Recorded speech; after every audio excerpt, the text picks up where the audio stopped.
So I have the pleasure of doing a little bit of introduction today. Jim is obviously sort of the active turbulence researcher.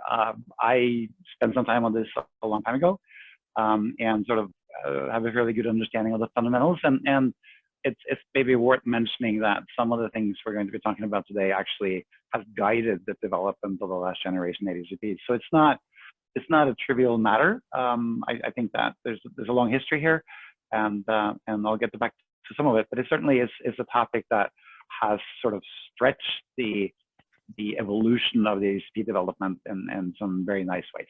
So I'm going to talk a little bit about do an introduction of the fundamentals. So the question that I would like to try to answer and give some understanding of is how we can measure turbulence. What is it about ADCPs that makes them suitable for it, and what assumptions are we making, and what are the underlying things we have to worry about. And then Jim is going to go back and do some practical examples and also talk about the limitations of the system. And I think this last part is important because it sets some framework for you to understand in what situations these things are suitable tools and which situations they are not. And I think that understanding has to be part of the overall picture of this thing, because this is not, like everything else, is not a one-size-fits-all, and it's not something that you can just throw out and expect to do exactly what you would like it to do. There are limitations that you have to be aware of. So I went to, as many people in presentations do, they went to Merriam-Webster to find out what turbulence is.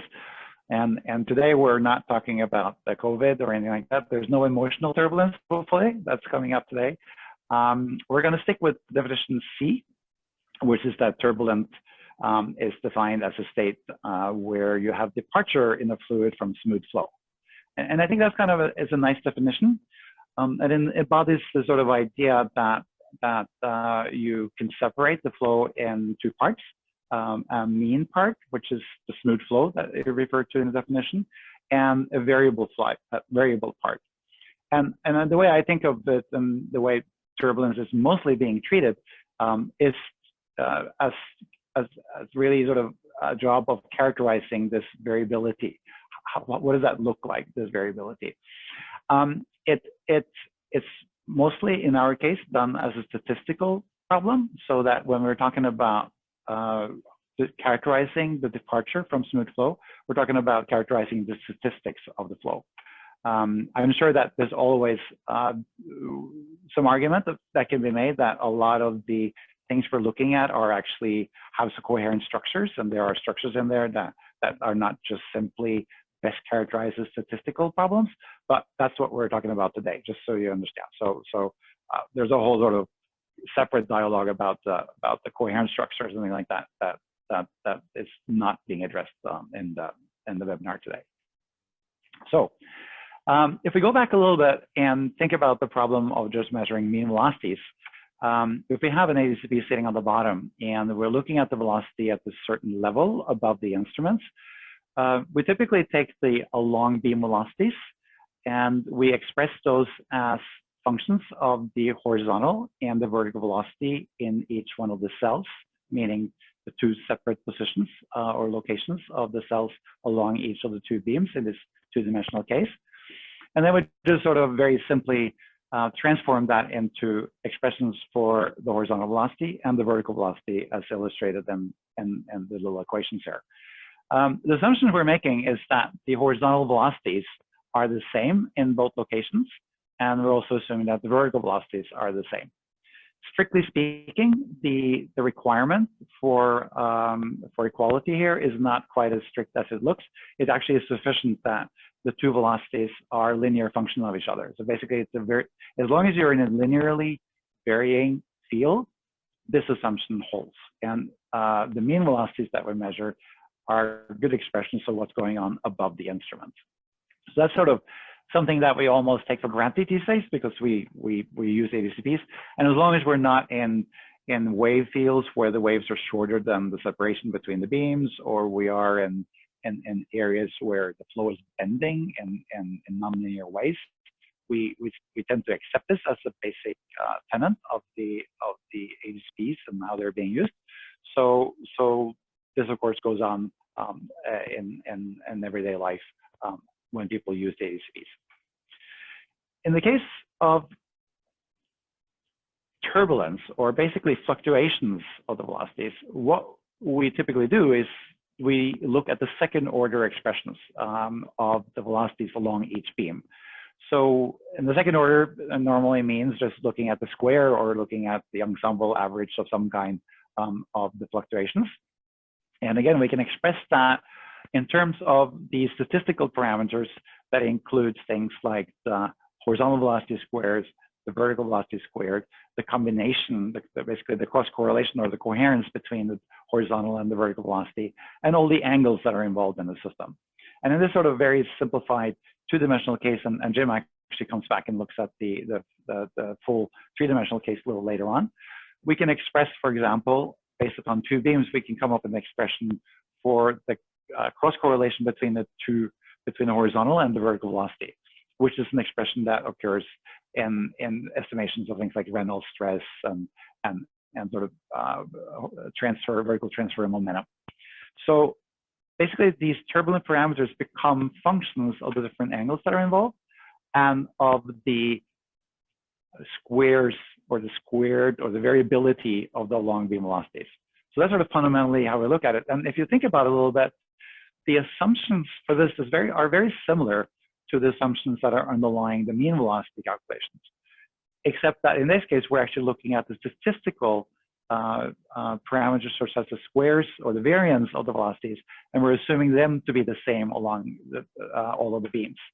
As long as they're sort of the same at the same level, we can sort of make these kinds of calculations without basically, as long as the scale of the problems that we're looking at are larger than the separation between the beams, we are allowed to make these kinds of assumptions. Very much the same way we do it with the mean velocities. So it's not a radically different assumption set that underlies this compared to what we do otherwise. There are some issues here about pitch and roll, and we're not going to get back to that, but just so we're, it's a little more complicated. There are a few more assumptions that are being made here than for the mean velocities. So that's one way of looking at sort of ADCP measurements.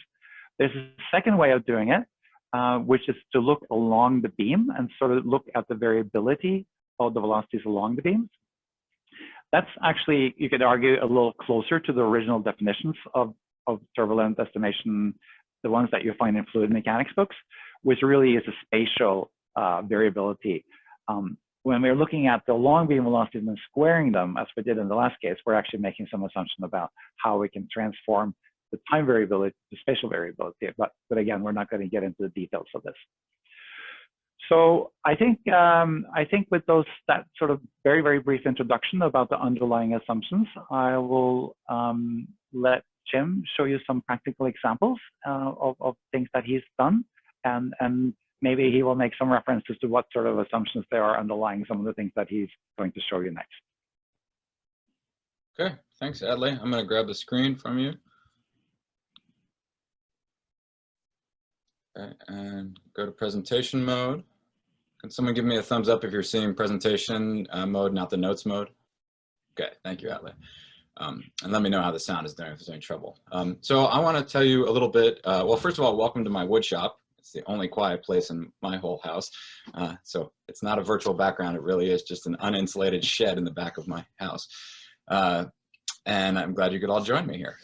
So I want to tell you some of the practical things that we've been doing in my lab to try to use these tools to measure turbulence, mostly with oceanographic intent and applications, but I think some of it will be broader. So my first slide here are just some of the quantities that we often want to estimate from tools like this.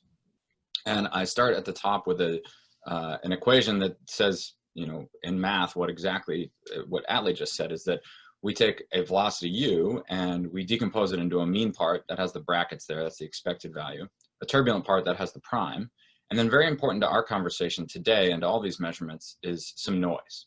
That when we make a measurement, there is a smooth mean flow underlying it somewhere, might be small, but it's usually there. There's a prime, that's the turbulent part. There's sometimes what I would use a u tilde for the wave part, for wave orbital motion, that's sometimes in there. I'm not talking about that yet. And then there's noise, and noise can be a really big problem. And traditionally, people did not use profilers much for turbulent estimations because the noise was so big, it would sort of swamp the U primes, the noise would be so big. But now with the modern tools, I think we're really able to have an N that is so small that the U primes are now measurable, at least in the statistical sense. So here's some of the quantities people often estimate. The first is a very simple metric called the turbulence intensity.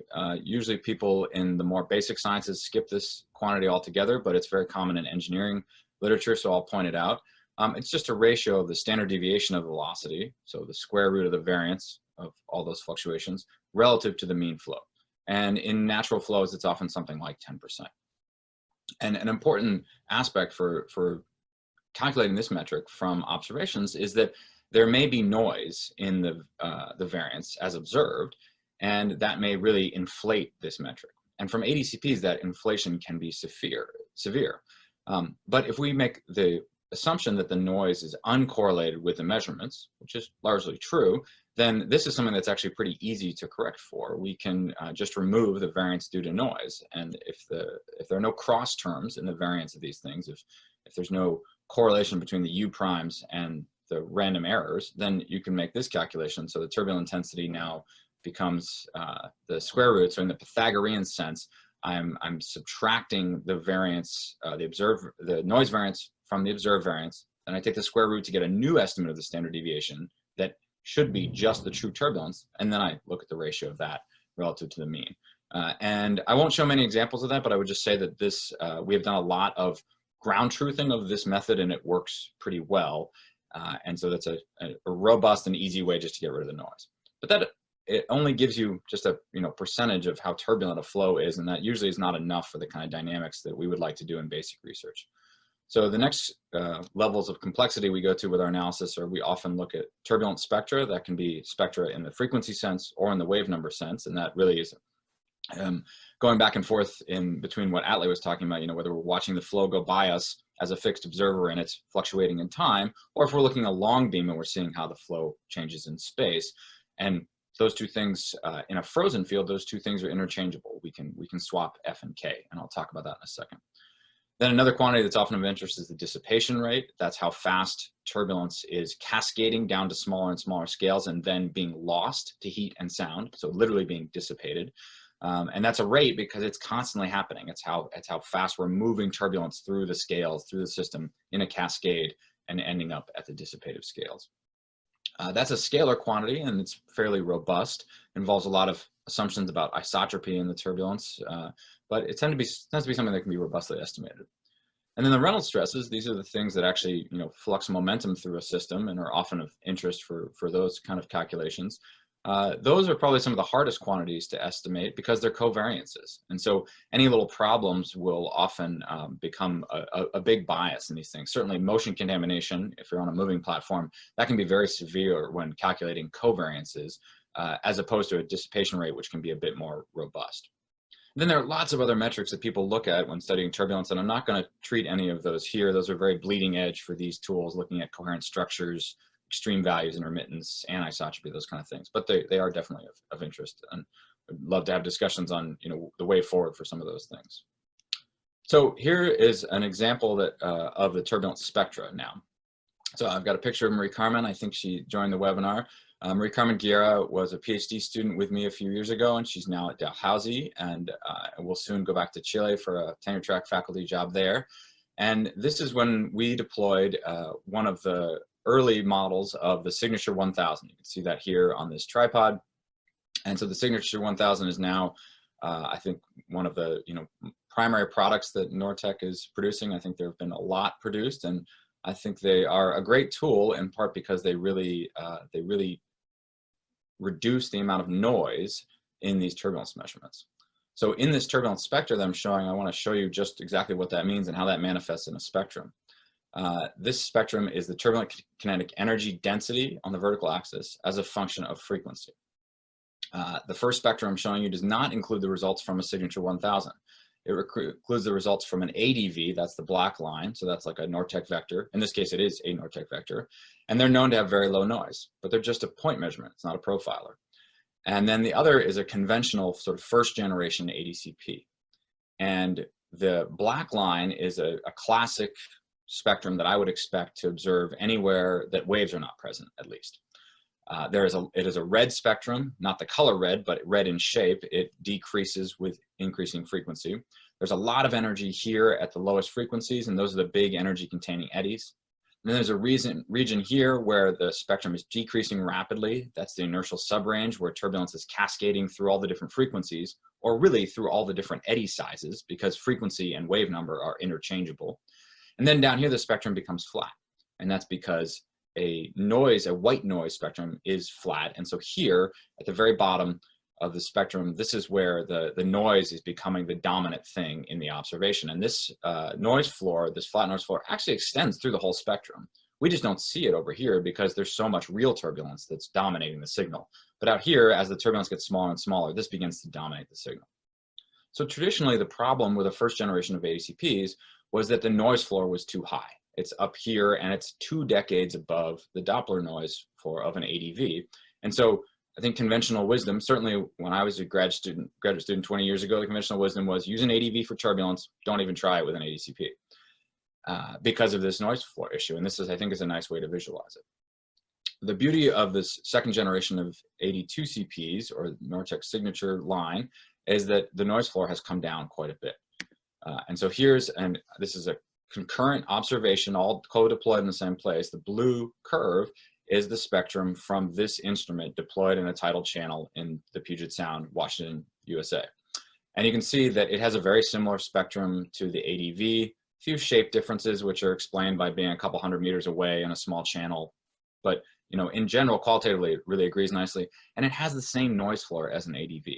That's quite remarkable. I think we could talk to Nortek engineers quite a bit about all the things that went into reducing this noise floor. It's not just acoustics, it's electrical noise as well.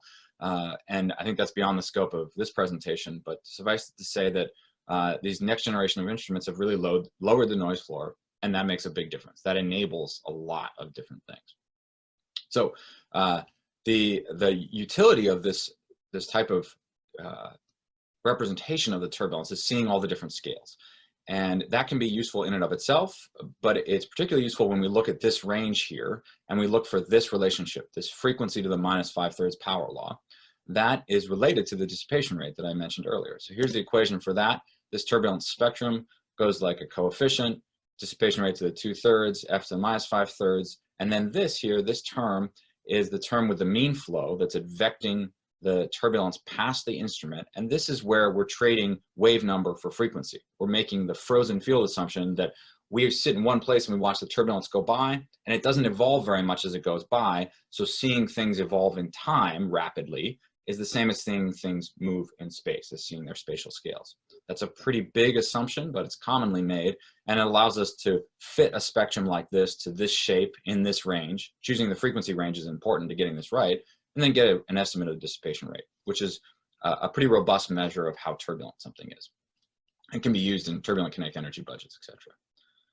There's another way to do this, which is not in frequency space, but it's in the spatial domain, and that's what Atle was alluding to, looking at things along beam. So here's an example from that, and that's again from Marie Carmen's work in this JTech article in 2017. And here we look at something very, very closely related to a spectrum, but this is the structure function. And now it's a function of the lag distance between cells, so the spacing between cells.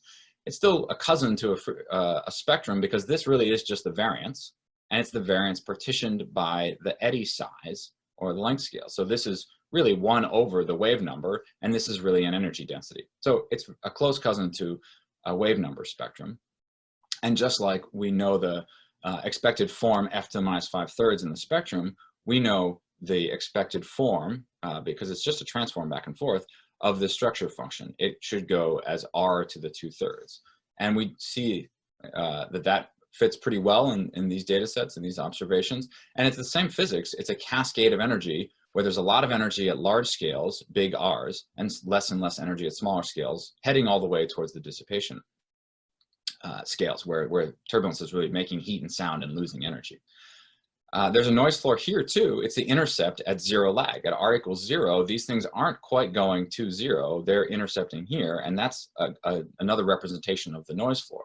So in either way, we can be making these calculations, looking for these characteristic shapes, and then asking, what am I trending to at very small lag separations or very high frequencies. When I'm starting to look at stuff really, really small, that's when the energetics are low, and that's when the signal to noise may become a problem. Maybe there's so much noise that it's really obscuring the signal I'm looking for. So in both of these analyses, the thing I'm always looking for is in the frequency spectrum, what's happening out here at the tail, and in the structure function, what's happening at the intercept. That's where I'm looking for noise.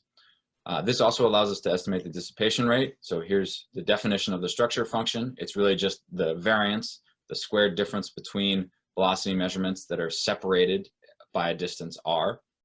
So again, energy partitioned by what eddy size.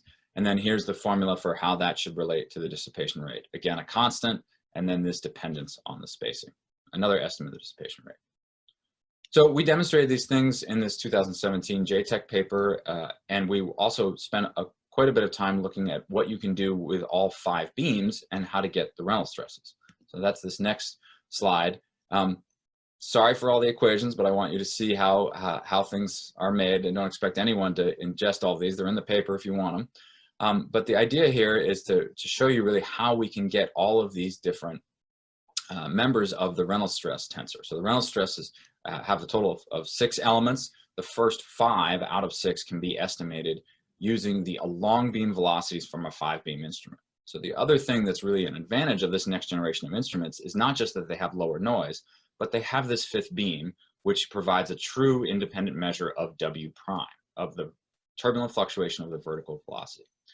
These were first defined in an unpublished manuscript by Rich Dewey, Dewey and Stringer, and then he shared that manuscript, and we developed them and tested them in this more recent publication.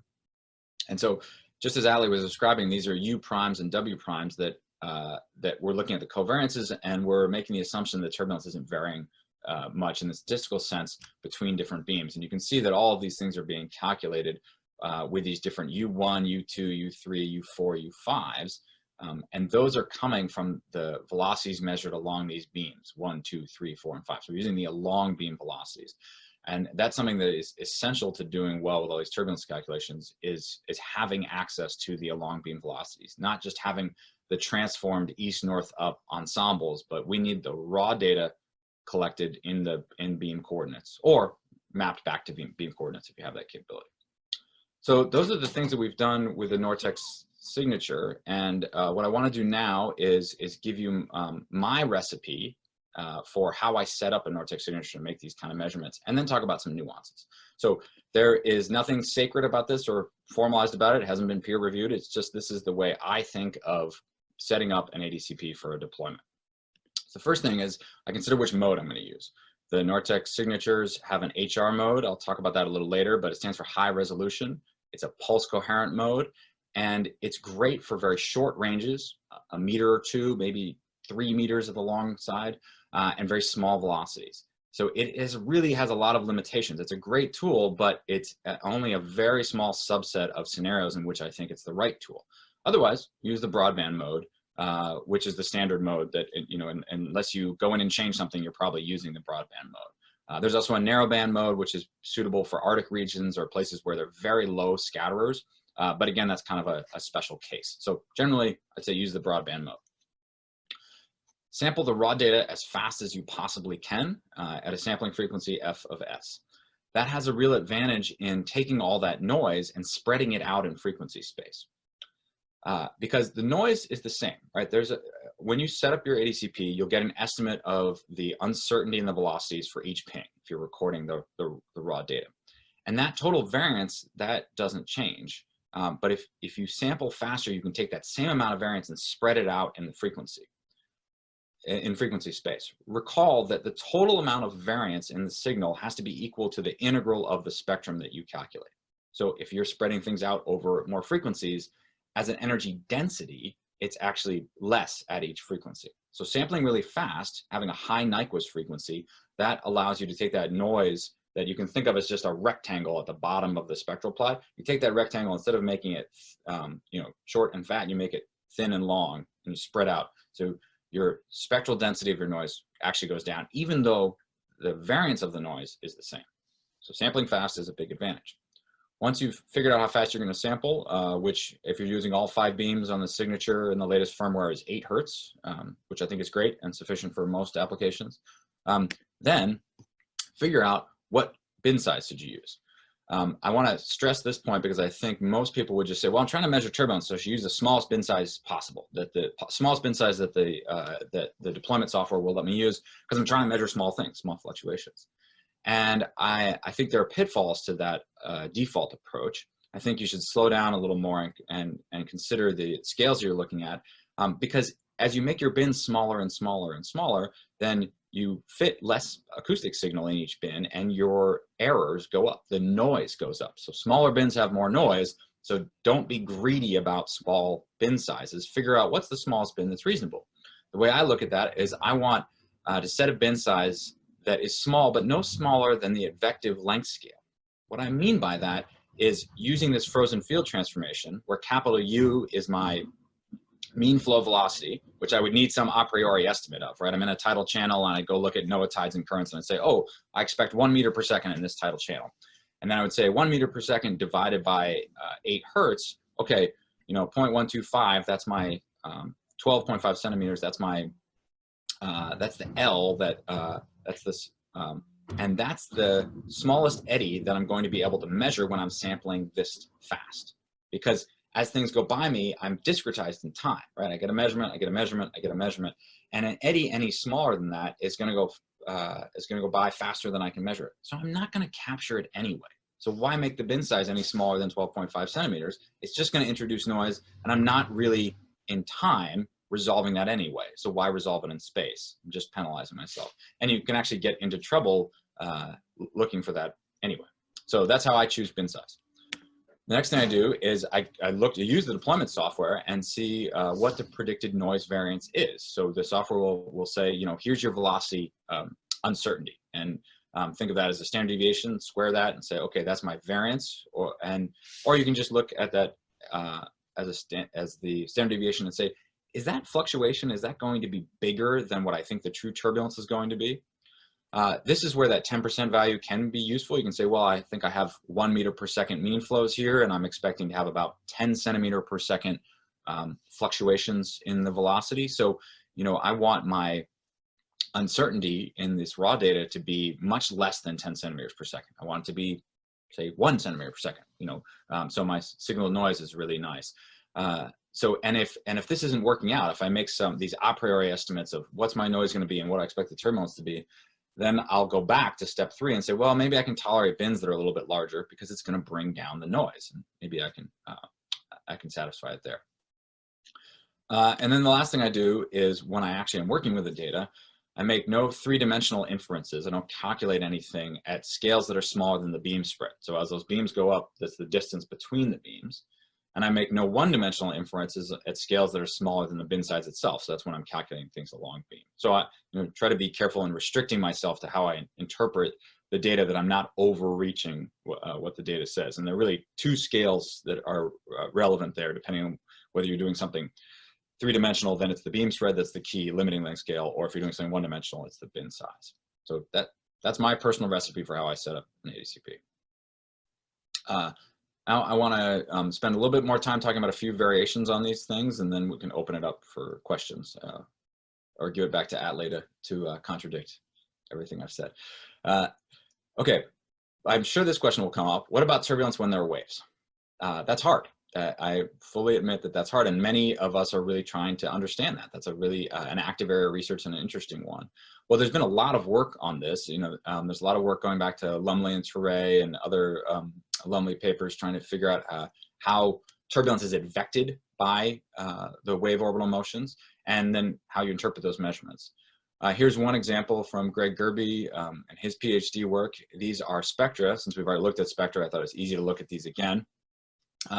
These are turbulent energy as a function of wave number instead of frequency, but again, they're interchangeable. And compared to the nice smooth spectra that I was showing before, they've got this huge peak here, and that peak, those are the wave orbital motions. And so they're really, in many ways, in the way of what you want to see, right? It's another signal, and in that decomposition, it's now a mean flow, a U prime turbulence, and a U tilde from the waves, and you're trying to do all of that. But if you can measure at a high enough sampling rate, then you can see turbulence out here in the tail, still in the inertial subrange, where you can make a dissipation estimate, and that's not very affected by all of the energy that's here, right? So that's one solution, and his approach was to fit across that and ignore the waves. That's one way you can go. So you can try ways to correct the spectra. Or if you're using a structure function, you can use this method that was published by Scannell and JTech in 2017, which I wasn't involved with, but I think is a nice study of how the structure function, which again is a spatial differencing of different velocities, will be changed or will be biased by the presence of wave orbital motions, which also have their own structure, right? And their structure, we know their structure well, it's e to the minus kz. We know that the orbitals decay according to the wave number of the surface gravity waves. The limitations here are that this whole method was developed for monochromatic waves, just using the peak wave frequency, which of course is a gross simplification. Ocean waves are very broad banded and there are many frequencies, many wave numbers at play. But it's a good first step, and I think it can show you at least how severe the bias is. You can do a structure function without this correction, then do it with this correction and see how big things are. So those are two things that are happening. And I think this is really still a very active area of research. There's an alternative that we've worked on a lot in my group, and the alternative is just to change your reference frame with a whole bunch of limitations. But if you switch a reference frame into a moving reference frame that's moving with the waves, then you no longer measure the wave orbital motions, not directly with the Doppler at least. So that's what happens on a Swift buoy. These are buoys that freely drift at the ocean surface, and they use a profiler at very short ranges to measure the turbulence just near the ocean surface. We've built a few different versions of these, and here's one example comparing a few different ones, where we're looking at the turbulent dissipation rate as a function of depth below the wave following surface. So the buoy's bobbing up and down, z equals 0 is really moving up and down with the waves, and we're able to see down a few meters into the waves and look at the turbulent dissipation rates. The two different colors are two different versions. The blue are a legacy version using an Aquadop, and the red are the new version using the Signature 1000. And there's some references here. There's a lot that goes into this, but the point is that if you're moving up and down, then you have a lot of motion to deal with and motion correction and problems there. But the platform itself is moving with each orbital, so you've sort of mechanically filtered out that signal rather than having to do it in post-processing. You're already moving with a wave, so in that reference frame you don't see those orbital motions. Now if you look down far enough, you see them because there is shear. There's that e to the minus kz decay of the wave orbital motions, but at very short ranges you don't really see it. And so we're limiting ourselves to look just close to the surface at short range, and we're able to switch reference frames like this. Because we're working at very short ranges, we can also use this HR mode, which I alluded to earlier, so I'll just give one slide on that. The HR mode is a pulse coherent mode, and uses pulse pairs for Doppler calculation, has very small cell sizes, something on the order of centimeters. That's unusual compared to most ADCPs, but it has a very small velocity range. You cannot measure large velocities this way because of phase ambiguities in the processing. The lag that separates the pulses is really a key thing in getting these systems set up to do what you want. And I think many people have been frustrated by trying to figure out what's the right lag to use for my application. And I know many colleagues and other users have tried using the HR mode a bit and just sort of, abandoned after a while because it didn't do quite what they wanted it to do. And in many environments, it's just not the right choice. If you make the lags very short, you can have low precision and you can measure further. You can have large range in both in terms of velocity and in terms of distance, large being a few meters. If you make the lags long, then you have high precision. You really resolve the velocity nicely, but you can't look very far or at very large ranges. This has recently been improved, and this is what's implemented on board the Signature with a multipulse coherent method. And there's a reference from Atle and a bunch of folks at Nortek developing this when they developed the Vectron instrument and then porting this over to here. And the idea is that you're not constrained to use the two pulse pairs that you initially sent out. You can actually look around and find other combinations that may work better, and this allows you to get around that ambiguity velocity a little bit. It allows you to extend it, right? So if you were doing this for a regular traditional pulse coherent system, you'd be stuck here at this lag, and you would already have said, well, I'm going to use the pair that's lagged at at this amount, and then I'm stuck with this ambiguity velocity. Now we can look for all the different ones and find which one matches up the best. Okay, I'll use that velocity. So more sophisticated method. Okay, I want to end going all the way back to this overall just idea of these are the key turbulence quantities that I'm often looking for in my own work. And I hope I've given you a flavor of how I set up a Doppler profiler to make these counting calculations and what they can and can't do.